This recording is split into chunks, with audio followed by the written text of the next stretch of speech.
Hello, hello, salut tout le monde, super contente de vous retrouver dans cette vidéo. Voilà, j'espère que vous avez passé de bonnes vacances. Le mois d'août est terminé et je pense avec les vacances, nous sommes en rentrée. Et je souhaite une bonne rentrée, que ce soit scolaire, spirituelle ou encore de travail à tout le monde. Ok, aujourd'hui je voulais juste partager avec vous deux attitudes à adopter, voilà, disons trois attitudes à adopter face aux attaques dont nous sommes tous confrontés, que ce soit nous chrétiens ou les non-chrétiens. Voilà, et je vais commencer par l'erreur que beaucoup font, voilà, et soit par ignorance ou encore par incompréhension, c'est que il est dit dans la Bible, dans 1 Corinthiens 6, 18, oui, c'est ça, fuyez devant l'impudicité. Je tenais à vous le rappeler. Devant l'impudicité, frères et sœurs, on ne résiste pas devant l'impudicité. On prend ces gens beaucoup, on fuit. On fuit devant l'impudicité car la chair est faible. C'est dans l'impudicité, voilà, c'est livrer son corps qui est le temple du Saint-Esprit à la débauche. Voilà, c'est pécher contre son propre corps. Alors, étant fait de chair, nous sommes faits de chair, il est difficile, il est presque impossible comme être humain, voilà, à résister devant l'impudicité. J'espère que vous voyez ce que je veux dire, quoi. On ne doit pas se croire assez fort pour être inattaquable. On est tous nous sommes tous faits de chair. Alors, qu'est-ce qu'il faut faire face à l'impudicité? C'est dit dans la Bible, c'est pas moi qui le dis. Fuyez l'impudicité, voilà. L'attaque devant laquelle on doit résister, c'est face au diable, car nous avons en nous un plus fort que lui. Alors il est dit dans Jacques 4, 7, résistez au diable et lui il fera loin de vous. Oui, le diable, si vous lui résistez, il va s'enfuir.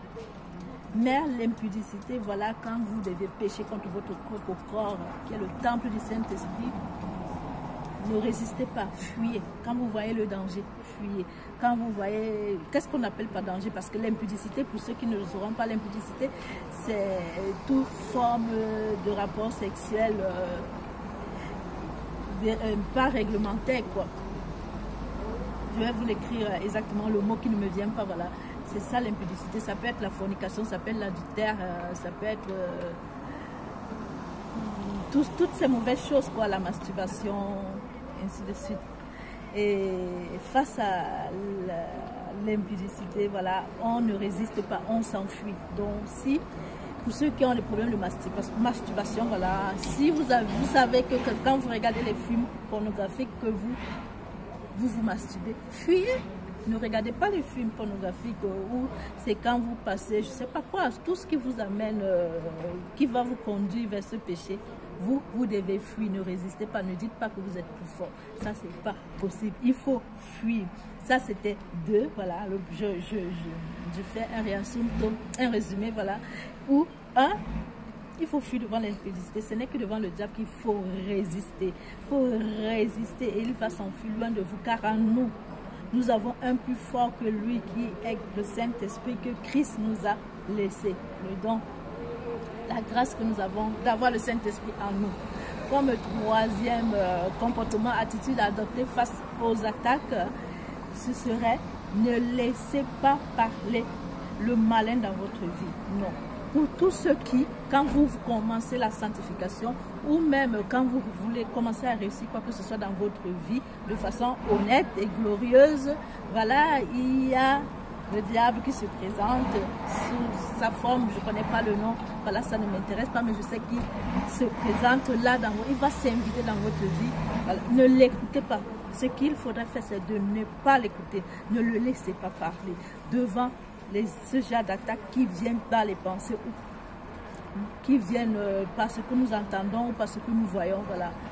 Ce que nous avons à faire, hein, là, il faut parler avec puissance, autorité. C'est là où on parle de prendre autorité. Il faut prendre autorité derrière toute cette pensée qui arrive pour vous faire croire que vous êtes incapable.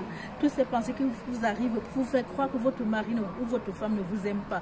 Ou qui arrivent pour vous faire traiter votre fils d'idiot ou d'imbécile. Rejetez ça et prenez autorité contre ça, afin que cette voix se taise dans votre vie.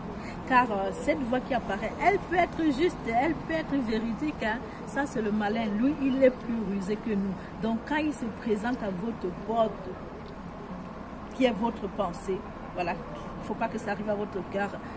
Prenez autorité, déclarez sur votre vie, faites des déclarations, des proclamations, ce que vous voulez. Mais la première des choses, c'est à dire, tais-toi. C'est avec puissance, cette puissance qui vient de Dieu. Nous devons nous revêtir de la puissance que nous donne le Saint-Esprit. Prendre autorité, avoir un ton sévère, quoi. Car quand on est vraiment emmerdé par quelque chose, voilà, ça vient d'instinct. Ça doit, quand ces voix se lèvent dans nos vies, voilà, pour nous opprimer comme ça, la façon, l'unique façon, c'est de prendre l'autorité que nous avons reçue de Dieu par le sacrifice de Christ à travers qui nous arrive par le Saint-Esprit, de prendre cette autorité, de parler avec puissance, avec sévérité et surtout, de faire taire ces voix qui veulent s'installer dans votre vie pour vous nuire. Cette voix ne doit pas parler. Ne permettez pas à cette voix de parler. Ne permettez pas à cette voix qui va venir vous dire que votre belle-mère est méchante ou qu'elle est... Non, ne permettez pas que votre amie est sorcière, que votre soeur est jalouse de vous. Ne permettez pas à cette voix de s'installer dans votre vie. Vous devez lui dire, stop, tais-toi, hors de ma vie. Voilà, ce n'est que comme ça. Voilà, j'espère, c'est ce que je voulais partager avec vous. J'espère que la vidéo vous plaira. Et si c'est, je vous souhaite à tout le monde un bon mois de septembre et du succès dans toutes vos entreprises et dans tout ce que vous commencerez. Voilà, également à moi-même. C'est ce, je vous dis ciao. À bientôt.